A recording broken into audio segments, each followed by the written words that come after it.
Hello friends, Gangapur Venkateswara స్వామి ఆలయం Komaram Bheem Asifabad district Rebbena మండలం గంగాపూర్ గ్రామంలో ఒక వాగు ఒడ్డున కొలవై ఉన్న శ్రీ బాలాజీ వెంకటేశ్వర స్వామి 13వ శతాబ్దంలో నిర్మించిన ఈ ఆలయం అత్యంత ప్రాచీనమైనది. ప్రతి సంవత్సరం మాఘశుద్ధ పౌర్ణమి నాడు స్వామివారి జాతర వైభవంగా జరుగుతుంది. ఎంట్రన్స్ కమాండ్ నుంచి వెళ్ళి టెంపుల్ వరకు భక్తుల రద్దీ ఏ విధంగా ఉందో చూస్తే మనకి కనబడుతుంది. తిరుపతిలో వెంకటేశ్వర స్వామిని దర్శించుకోవడానికి భక్తులు అయితే ఏ విధంగా వెళ్తారో ఆ విధంగానే ఇక్కడ గంగాపూర్ వెంకటేశ్వర స్వామిని దర్శించుకోవడానికి భక్తులు కూడా రావడం జరుగుతుంది. ప్రతి సంవత్సరం మాఘశుద్ధ పౌర్ణమి నాడు విపరీత సంఖ్యలో చుట్టుపక్కల డిస్టిక్ నుంచి వెళ్ళి చుట్టుపక్కల రాష్ట్రాల నుంచి వెళ్ళి కూడా రావడం జరుగుతుంది. గంగాపూర్ వెంకటేశ్వర స్వామి వారిని దర్శించుకోవడం కొందరు భక్తులకి ఆనవాయితీగా ప్రతి సంవత్సరం జరుపుకుంటారండి. ఈ ఆలయ చరిత్ర తెలుసుకున్నట్టయితే బాలాజీ వెంకటేశ్వర స్వామి యొక్క భక్తుడైన ముమ్మడి పోతాజీ ప్రతి సంవత్సరం తిరుమల తిరుపతి దేవస్థానంను సందర్శించి తన మొక్కులు చెల్లించేవాడు. ఒక సంవత్సరం ముమ్మడి పోతాజీ అనారోగ్యం కారణంగా తిరుపతి వెంకటేశ్వర స్వామి వారిని దర్శించుకోలేకపోయాడు. అప్పుడు స్వయంగా బాలాజీ వెంకటేశ్వర స్వామి ఆ భక్తుడి కలలో కనిపించి ఒక కొండ లోపల దాగి ఉన్న ఆ భక్తుడిని బాలాజీ వెంకటేశ్వర స్వామి వారు నన్ను గుర్తించు అని చెప్పడంతో ఆ భక్తుడు ఒక గుణపంతో తవ్వి స్వామివారి విగ్రహాన్ని బయటికి తీయడం జరిగింది.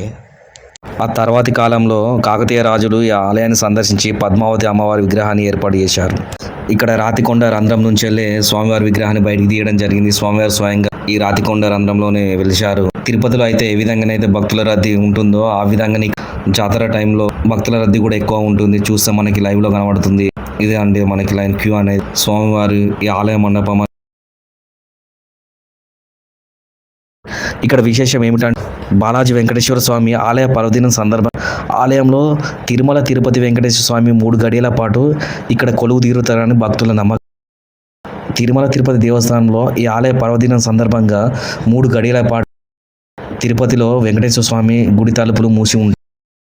అందుకే ఇక్కడ భక్తుల రద్దీ కూడా ఎక్కువ ఉంటుంది. చూస్తే మనకి లైవ్లో కనబడుతుంది. రథ ఉత్సవం సందర్భంగా రథాల కాడ దగ్గర రథం దగ్గర కూడా ఎక్కడ చూసినా ఇక్కడ గంగాపూర్ జాతర భక్తోత్సవం ఉంది.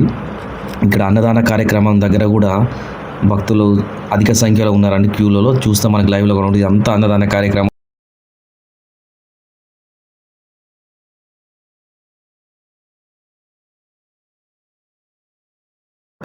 ఈ ఆలయంలో 3 రోజుల పాటు జాతర నిర్వహిస్తారు.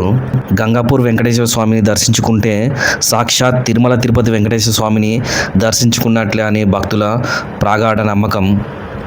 ఇక్కడ రథోత్సవం చాలా కనుల పండుగ జరుగుతుంది.